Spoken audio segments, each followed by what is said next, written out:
Bonjour tout le monde, bon matin. Merci de l'invitation de la part de l'Institut. Moi, j'ai le mandat aujourd'hui de vous mettre un peu au parfum du 4.0, de vous apporter un peu une définition, puis peut-être aussi un petit point de vue pratique. Dans un premier temps, qui est le CEFRIO? Donc, le CEFRIO, on est un organisme, un OBNL. On a été créé il y a une trentaine d'années. On était un organisme de liaison et de transfert à l'époque. Ça a beaucoup changé, là, les acronymes, mais grosso modo, notre point de vue était et demeure l'appropriation de la technologie. On travaille beaucoup avec la recherche, mais on n'a pas de chercheurs à l'interne, donc on a un réseau là, de 90 chercheurs associés et plusieurs membres. 2 lignes d'affaires. La première, celle que vous connaissez le plus, qui est celle des enquêtes. Donc, je pense qu'on connaît bien le CEFRIO, dans les journaux, on y paraît régulièrement. Puis il y a un volet moins connu qui est celui des projets. Donc, nous sommes au CEFRIO des gestionnaires de projets. Ces projets-là, donc, sur des questions d'appropriation technologique dans divers secteurs. Donc, on a été beaucoup dans le réseau scolaire de l'éducation là dans les années 2000, beaucoup aussi au niveau du gouvernement. On est sur des projets sur la question des données ouvertes, par exemple. Et beaucoup aussi dans le milieu industriel. Donc, moi, là, je suis dans ce créneau-là. Notre focus sur l'appropriation des technologies, c'est tout sauf la techno. Donc, la préparation avant l'investissement, la préparation de l'organisation, les compétences numériques, la réflexion stratégique, la gestion du changement, l'impact sur les processus, etc., etc. Notre objectif aussi, ou c'est plutôt on souhaite amener l'innovation par le numérique. Donc, par exemple, sur le commerce électronique, comment ça change les modèles d'affaires, comment on peut rejoindre d'une nouvelle façon nos clients, etc. Donc, le numérique amène une nouvelle vague d'innovation. C'est beaucoup notre angle également. On travaille énormément avec des partenaires, des collaborateurs. Juste sur le programme PME 2.0, on doit avoir un écosystème d'une 60aine de partenaires, développement économique, recherche, centre de transfert technologique, les CCTT. Donc, on a beaucoup de partenaires. Donc, on a, nous, dans le fond, à faire la colle entre tout ça. Le résultat, on a cette mission de transférer ce qu'on apprend. Donc, je vais l'expliquer, ça va devenir un peu plus concret là, pour le laboratoire, justement, PME 2.0. Le transfert qui peut prendre diverses formes aussi, là. Et qui, donc dans le fond, les employés au CEFRIO, nous sommes donc des généralistes et on va donc s'entourer des experts, des chercheurs, des partenaires selon les projets.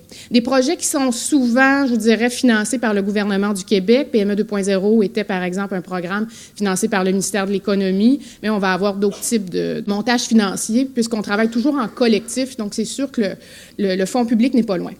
Qu'est-ce que le laboratoire PME 2.0? C'est une nouvelle posture pour les CEFRIO puisqu'on s'est mis en mode accompagnement à partir de 2012. Accompagnement d'entreprises, donc c'est vraiment dans le volet industriel. En 2012, le gouvernement constatait, donc vous savez, retard de productivité, un écart dans l'investissement de nos entreprises en TI, en équipement, important par rapport aux États-Unis, un peu moins, mais quand même plus bas par rapport au reste du Canada. Donc, il fallait donc sensibiliser les dirigeants sur cette question de la technologie, les amener à réfléchir de manière stratégique la technologie. Puis le PME 2.0, là, qui a l'air complètement out aujourd'hui là, avec le 4.0, à l'époque renvoyait en 2012, renvoyait à l'Internet. Donc, de réfléchir à l'Internet de manière stratégique. Puis dans le fond, le 4.0, on n'est pas beaucoup plus loin que l'Internet. Mais le 2.0, c'est le MESI qui avait donné le nom, référait probablement au web, ces choses-là. Donc, d'amener une vision stratégique, augmenter, bien sûr, les investissements TI, qui est un KPI, on peut dire, facilement calculable, puis développer les compétences à l'interne, puis changer l'image du manufacturier. Un enjeu de relève important, quand vous avez un seul ordinateur dans une organisation, puis que tous les jeunes sont branchés sur un téléphone intelligent, c'est sûr, il y a un enjeu de culture où on peut comprendre pourquoi que c'est moins intéressant. Donc, de rehausser l'image, puis de démontrer comment qu'un plancher de production, c'est intéressant. Le programme PME 2.0, c'était d'abord un pilote qu'on a fait auprès de 30 entreprises, aéronautique, secteur mode, donc toutes sortes de modèles d'affaires, et on les a mis dans un continuum, un parcours. Donc, on a fait un diagnostic numérique. Les entreprises venaient avec un agenda. Je voudrais me doter d'un site transactionnel. Je voudrais avoir de la donnée sur mon plancher de production. Donc, on venait avec un agenda, on faisait un diagnostic. Ils ont été sélectionnés par des partenaires. On faisait un diagnostic, un plan numérique, puis ensuite, elles se mettaient en action. On a suivi à la trace ces entreprises-là, on a dégagé des modèles, je passe vite, là, et on en a ensuite fait du transfert. Donc, des outils de transfert Donc, on voyait les principaux défis que ces entreprises-là rencontraient. Donc, nos outils de transfert ont été associés à ça. Donc, le site PME numérique sur comment faire un diagnostic, comment sélectionner une technologie, des capsules, des témoignages d'entreprises, des capsules sur le 4.0. Donc, beaucoup de matériel.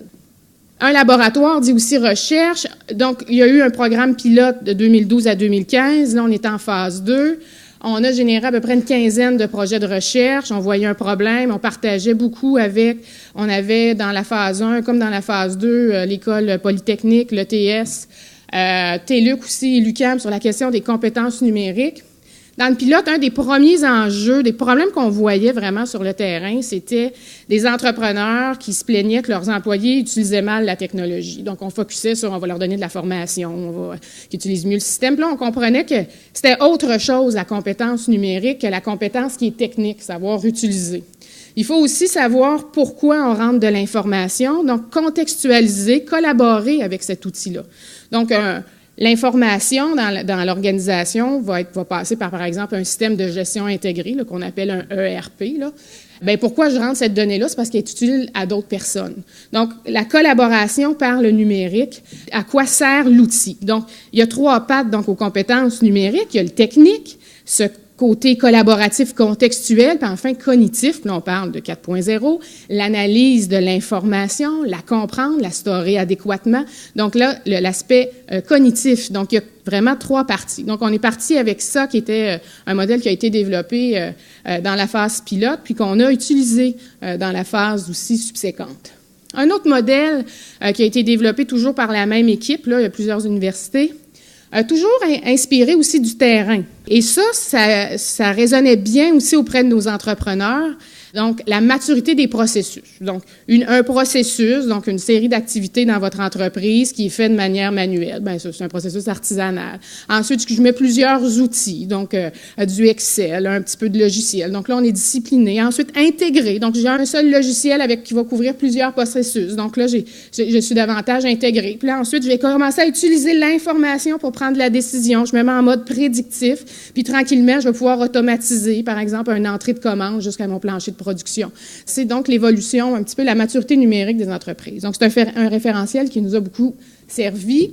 Je parle phase 1, phase 2. Phase 1, donc c'est le premier pilote, 30 entreprises. Ensuite, on a transféré à 600 entreprises, donc beaucoup des ateliers pour transférer la connaissance auprès des entreprises, la boîte à outils, qu'est-ce que le 4.0, familiariser, donc aussi côté commerce électronique, et des programmes d'accompagnement individuels auprès de 200. Donc, c'est quand même un gros agenda, manufacturier, commerce de détail, économie sociale. Le point économie sociale est intéressant parce que ça nous a amené aussi dans le service.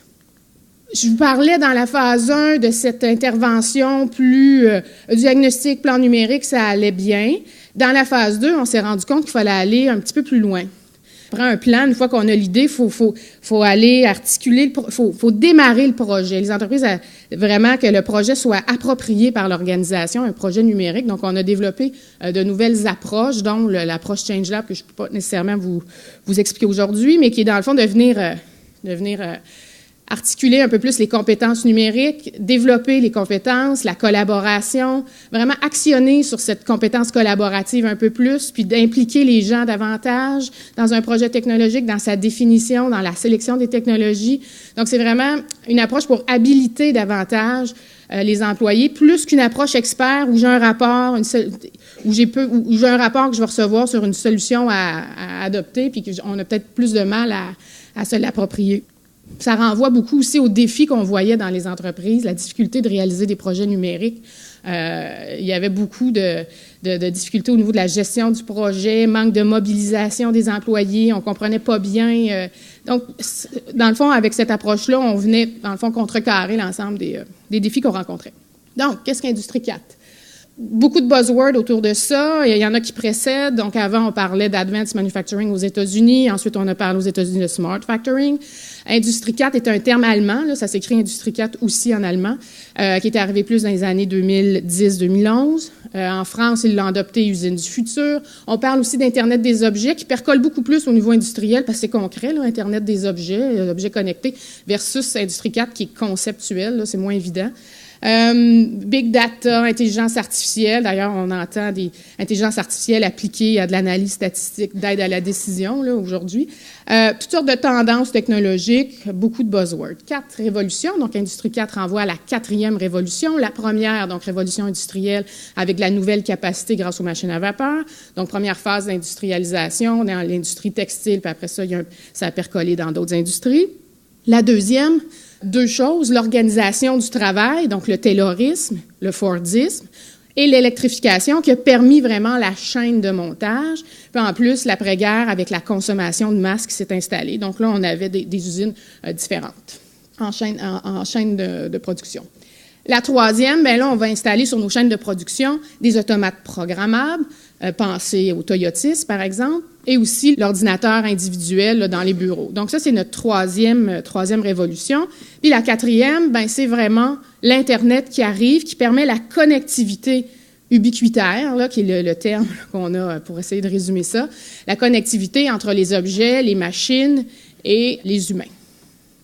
Ce que permet cette connectivité-là, c'est la transmission de l'information, c'est la donnée. C'est probablement le mot-clé le plus important, la donnée.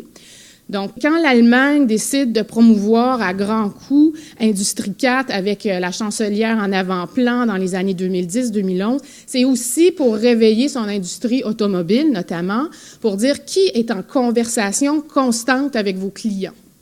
Facebook, Google, etc., qui sont davantage aux États-Unis. C'est la donnée client qui permet une meilleure performance du produit, qui permet les ventes, qui permet donc le danger que Google ou Facebook et que ses partenaires développent l'industrie automobile de leur côté, puisque maintenant toute l'information à l'aide de leur côté, le voyait bien. Et l'Allemagne, qui est beaucoup plus un pays dans la robotisation, l'automatisation, était moins dans l'aspect numérique. Donc, la gestion de la donnée, l'individualisation des produits. Donc, on voulait donner un coup, shaker un peu notre industrie. Pourquoi Industrie 4 aussi maintenant? Parce qu'on parle, dans certains cas, plus d'une évolution. Hein. L'Industrie 4 permet la réalisation de rêves manufacturiers qu'on avait déjà dans les années 70, là, qui étaient de l'interconnexion, mais qu'on ne pouvait pas. Donc, pourquoi aujourd'hui? C'est qu'il y a vraiment cette conjoncture-là parfaite avec la baisse du coût des capteurs. Maintenant, on peut aller collecter l'information à bas coût. Les technologies, l'ensemble des technologies est beaucoup moins cher. Les robots, il y a 10 ans, coûtaient $500 000. Maintenant, ça en coûte 20 000. Les panneaux solaires vont être bientôt moins chers que le kilowattheure généré, etc. Le drone aussi. Donc, toutes ces technologies-là, on parlait de réalité virtuelle, beaucoup moins chères. On peut capter aussi l'information maintenant de façon un peu coûteuse. Et enfin, aussi la transmission à basse puissance aussi de cette information-là. Bien entendu, c'est pas par votre téléphone cellulaire que vos vêtements envoient de l'information. Donc, il faut aussi des réseaux à basse puissance qui permettent cette transmission-là. Et enfin, notre capacité toujours plus grande de réaliser des analyses et ce qu'on va appeler maintenant après ça les machines apprenantes. Donc, cette capacité d'analyse là, qui amène des technologies, disons, habilitantes du 4.0. Dans la baisse des technologies, du coût de technologie, pensez à l'info nuagique aussi, qui est un grand vecteur dans l'industrie 4, qui permet le storage, le stockage, puis qui permet justement ces analyses-là de grands volumes de données. L'état du marché de l'Internet des objets en 2012, c'est un monde fini, ça va encore bien. C'est-à-dire qu'on s'y repère, on voit une auto, un cellulaire, ça va bien. Et en 2016, ce ne sont pas des objets, ce sont des applications. Donc maintenant, ils sont partout. Et si on était en 2017, on en aurait davantage. Donc on a dans le divertissement, on a le tracking du sommeil. Écoute, il y a plein de choses sur les aspects biométriques, la sécurité, les ampoules intelligentes. Ça finit plus là. J'ai même vu, ce qui m'a le plus surpris, c'était dans les arènes de sport là, en Europe qui sont fervents du football. Et tu peux acheter là, un chandail qui te permet de suivre les émotions des joueurs sur le terrain. Donc, vous voyez l'adrénaline avant que le compteur s'approche du but, là. Puis là, on reçoit, en tout cas, paraît que c'est bien le fun. Chacun ses goûts, là.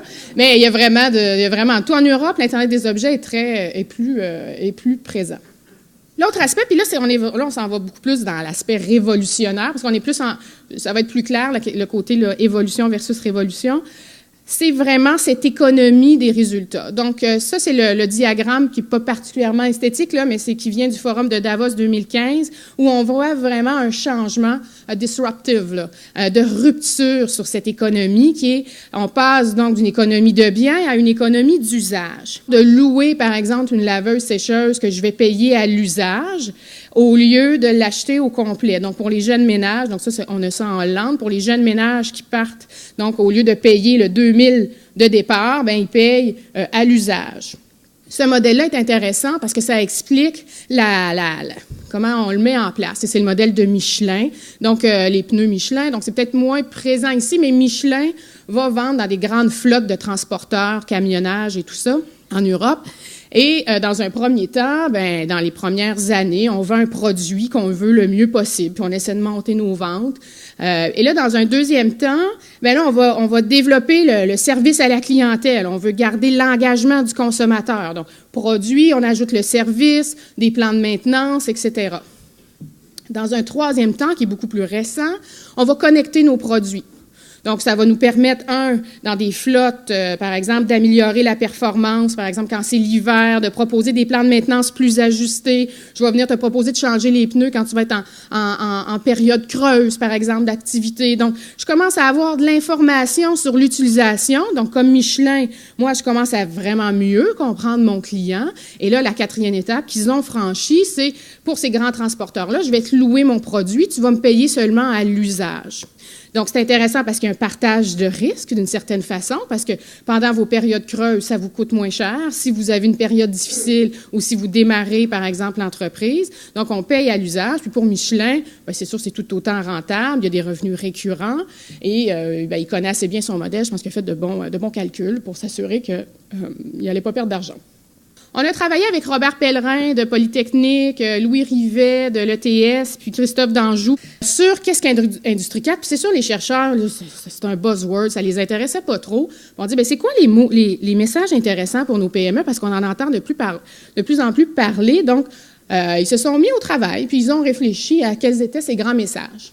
Donc, une définition, là, on s'est dit, il faut une définition simple, là, pas partir dans le buffet technologique, comme on entend partout. Bien, une définition simple, c'est la communication en continu, en temps réel, entre les objets, les humains, les machines. C'est la connectivité ubiquitaire. Donc, c'est cette définition. La première chose, il y a cette accessibilité. Donc, c'est moins cher, ça, c'est une chose, mais c'est beaucoup plus facile à déployer.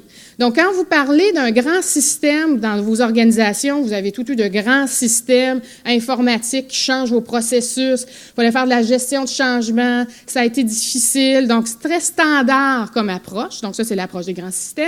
Et maintenant, 4.0, vous dites, bien, moi, ce que j'aimerais, c'est quand le client rentre dans ma boutique, par exemple, je puisse le reconnaître. C'est cette information-là que je veux. Moi, je voudrais, sur mon plancher de production, suivre mes pièces, faire un contrôle de qualité, avoir des données sur l'humidité de la pièce ambiante extérieure, puis ça me permettrait mieux de contrôler ma qualité. C'est plus des enjeux locaux, d'une certaine façon. C'est plus, on va capter puis utiliser cette information-là. Donc, c'est beaucoup plus agile. Et ça coûte moins cher aussi. Alors, quel est le point de départ aussi? Donc, un autre message, ça vient effectivement la stratégie. Donc, il faut que les entreprises réfléchissent à leurs enjeux, puis comment ça répercute sur les opérations. Si vos enjeux, c'est la baisse de coûts et que dans les opérations, vos coûts sont dans votre qualité, bien, ça pourrait être un premier lieu à travailler. Si c'est la santé et sécurité au travail, là aussi, on peut travailler sur Industrie 4 pour aller chercher de l'information en lien avec ça. Il y a 4 façons dont Industrie 4 rentre dans les entreprises, donc au niveau des processus. Et ici, on est un petit peu plus dans le côté évolution. Donc, je vais, dans le fond, aller chercher donc cette information, je vais surveiller mon processus, je vais le contrôler avec l'information des algorithmes, etc. Donc, vous avez en haut le modèle de Harley-Davidson, un motoriste là, qui avait besoin de personnaliser un petit peu son produit. Il se voyait donc perdre des parts de marché. Donc là, on peut maintenant personnaliser sa moto, mais vous voyez ce que ça peut impliquer sur un plancher de production. Il fallait produire beaucoup plus rapidement. Donc là, on a complètement informatisé tout l'assemblage, les séries d'assemblage. L'information arrive aux opérateurs. Donc, c'est beaucoup de systèmes qui sont sur le plancher pour orchestrer un plancher de production beaucoup plus rapide et flexible. Vous avez aussi, par exemple, dans le cas des mines, où on veut, par exemple, on se dit, bien là, c'est la sécurité, notre enjeu numéro 1, puis on voudrait avoir un contrôle en temps réel des parois sur les mines à ciel ouvert. Donc là, on a un drone qui va collecter de l'information de manière constante, puis qui alimente donc un modèle de simulation et d'analyse. Produits. Donc, je vais connecter mes produits. Là, c'est pas toujours des lignes franches là, entre les modèles, mais ici, la casquette intelligente chez Rio Tinto, lorsque le conducteur de camion devient un peu fatigué, il y a tout de suite une information sur son cellulaire qui sont envoyées. Donc, une réaction, dire, bien, tu te mets sur le côté, attention, bon. ThyssenKrupp, donc les ascenseurs, là, lui, c'est vraiment son produit de consommation qui est connecté. Tous les ascenseurs de ThyssenKrupp collectent de l'information sur le nombre de voyages, le poids, etc. Et c'est renvoyé sur une plateforme. Et là, il y a un contrôle en temps réel, ou en tout cas une surveillance en temps réel de l'ensemble des ascenseurs. Ils peuvent ajuster la maintenance, par exemple, etc.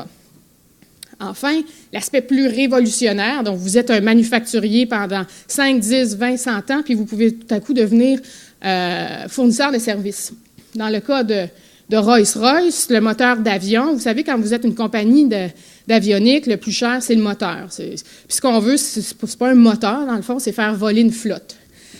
Donc, Rolls-Royce, maintenant, loue ses moteurs. Ça lui permet, vous comprenez, le niveau de sécurité en aéronautique est très, très, très élevé. Donc, ça lui permet une maintenance vraiment en temps réel continue, là.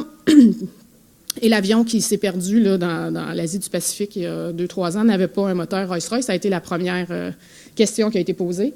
Donc, ils ont de l'information en temps réel, continue sur ce moteur-là. Puis pour la flotte, bien, elle paye au kilométrage réalisé. Et ça permet, dans cette industrie-là où on parle de montants astronomiques, là, on est encore, bien, j'ai des revenus récurrents d'un côté, puis pour l'avionneur, bien, c'est un partage de risque aussi.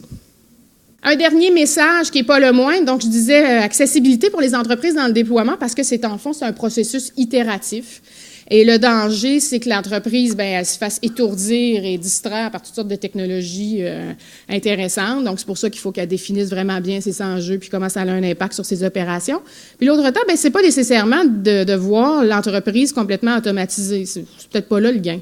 Le gain peut être simplement de bien surveiller certains processus, ou encore de les contrôler. Il y a vraiment une hiérarchie où c'est une échelle, dans le fond. Donc, une fois que j'ai bien surveillé, j'ai bien collecté mon information, je vais générer quelques algorithmes, ça va m'amener du contrôle. Ensuite, je pourrais optimiser, donc rétroagir, etc. Puis enfin, automatiser. Donc, il n'y a pas nécessairement un gain à tout automatiser. Au Québec, on a beaucoup, beaucoup de données. Puis là, j'ai résumé ça en une question. Est-ce qu'on est prêt? Mais dans un premier temps, est où la population en général, celle qui se retrouve dans les entreprises? Donc, on voit que 46 % des Québécois se trouvent relativement bons avec Internet. C'est une donnée qui s'en va en augmentant, là, on comprend. La plupart des foyers sont connectés. Maintenant, les transactions commerciales, le e-com est incrusté dans les habitudes de vie. Donc, ça va relativement bien. Puis on avait fait aussi, dans notre programme pilote, on a mesuré les compétences numériques dans nos entreprises. Ça nous donnait un 2000 de taille d'échantillon. Pas tant mesurer les compétences numériques, mais disons leur appréhension ou leur souhait d'utiliser davantage ces compétences-là. Puis on arrivait à 70 % à peu près dans les deux secteurs qui souhaitaient davantage utiliser leurs compétences numériques puis trouvaient que leur organisation ne les utilisait pas suffisamment. Donc, est-ce qu'il y en a un décalage? On voit que dans les entreprises, un échantillon sur la région de Québec qui a été fait il y a moins de 18 mois environ. Donc, les technologies de base dans les organisations manufacturières sont là. On a un site transactionnel, on a du Wi-Fi, on fait des médias sociaux. L'ERP devrait arriver un peu en milieu, donc on en a un, mais toutes les technologies les moins utilisées, c'est celles qui sont un petit peu plus en avance. Donc, l'analyse de données, pas vraiment, la robotisation, la production flexible, là, les FMS, tout ça, très peu présent. La gestion d'entrepôts, les WMS, je ne vais pas vous perdre dans les acronymes, mais des technologies un petit peu plus avancées là, qui permettent justement dans nos modèles de maturité des processus là, d'aller chercher de l'intégration puis de la prédiction, très peu. On a fait aussi une enquête sur le concept d'Industrie 4, comment ça percolait dans nos entreprises, comment on se sentait interpellé par ce concept-là. Donc, dans le questionnaire, dans les réponses, on voyait que 50% des entreprises disaient oui, là, je vais utiliser un petit peu plus là, les technologies. Celle qui est le plus intéressante, c'est la robotisation. En passant, la donnée n'est pas sortie comme étant quelque chose d'important. Puis, aucun problème, ça va bien, pas de frein au passage vers Industrie 4. Puis quand on posait davantage de questions un petit peu plus sur comment vous êtes organisé, on voyait que la plupart des entreprises sont encore à discipliner, un petit peu intégrées, pas du tout à prédiction. Donc, le niveau de maturité n'est pas très élevé. Puis quand on questionnait les intentions d'investissement, là, ils étaient juste pas là. 64% là, disent avoir investi moins de 50 000 dans les derniers mois, puis ils ne prévoient pas investir davantage vraiment là, dans les prochains mois. J'avais tantôt la question pourquoi ça ne bouge pas tant que ça dans nos entreprises. On est chanceux parce qu'on a en ce moment, le gouvernement du Québec se mobilise beaucoup autour du concept d'Industrie 4, le manufacturier innovant auprès d'Investissement Québec. Donc, c'est intéressant. On a même des publicités pour essayer de convaincre nos entrepreneurs, investissez dans les technologies. On n'a pas vu ça souvent. Il y a vraiment donc la rencontre du monde industriel et du monde numérique là, qui est en train de se faire. Une des choses qu'on a observées, on a fait un portrait dans les deux secteurs pilotes, aérospatial et mode. Et en aérospatial, dans nos portraits, on avait des statistiques, des données, tout ça, mais aussi des capsules, des études de cas. Puis sur les 7 entreprises qu'on a mis, puis c'est toutes des entreprises qu'on trouvait dont l'histoire était intéressante, là, c'est-à-dire qui avaient utilisé le numérique de manière stratégique. Dans les 7 entreprises, on enlève GE, les 6 autres, c'est toutes des reprises. Donc, soit les enfants avaient repris l'entreprise, soit les employés avaient repris l'entreprise. Donc, il y a vraiment un effet de génération. Donc, les dirigeants d'aujourd'hui sont plus frileux à l'investissement, sont davantage vers la retraite. Donc, on a là peut-être une prise de risque qu'on ne veut pas prendre.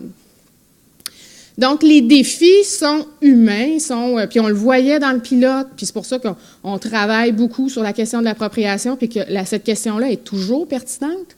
Les défis sont donc au niveau 1 de la direction, donc la vision, l'aspect stratégique, qui comprennent qu'il y a une opportunité avec le numérique. Donc ça, c'est vraiment le premier défi. Il y a sensibiliser les dirigeants. Ensuite, la question des compétences numériques. Et je vous dirais que plus même les compétences numériques puis la culture numérique, l'importance de la donnée. Donc, on a des entreprises qui ne sont pas du tout là. Puis, on se rend compte aussi que les entreprises qui sont très dans des modèles plus hiérarchiques, c'est très difficile. La collaboration, quand elle est absente, quand il y a des jeux de pouvoir, quand les employés, les initiatives ne sont pas encouragées. Donc, on se rend compte que c'est beaucoup plus difficile de transformer l'entreprise. Puis, ça fait du sens, vous allez me dire. La gestion de projet, donc piloter des projets, là, on revient encore aux compétences, mais là, vraiment, la gestion de projet, même en aéronautique, qui sont des champions de gestion de projet, c'est des ingénieurs. Quand ils font des projets transversaux, avec technologie, changement, tout ça, non, là, j'ai une usine à gérer, j'ai un déménagement d'usine, les chargés de projet sont plus ou moins bien impliqués, etc. L'autre aspect, comprendre l'impact que la technologie a sur nos processus. Les entreprises connaissent mal leurs processus. On a fait des exercices de cartographie avec les entreprises pour qu'ils puissent voir où sont leurs gains, puis comment ça va transformer leur processus, puis qu'ils puissent ensuite pouvoir planifier leurs changements. Donc, vraiment un travail sur les processus. Voilà, donc ça finit mon petit topo sur l'Industrie 4. Merci.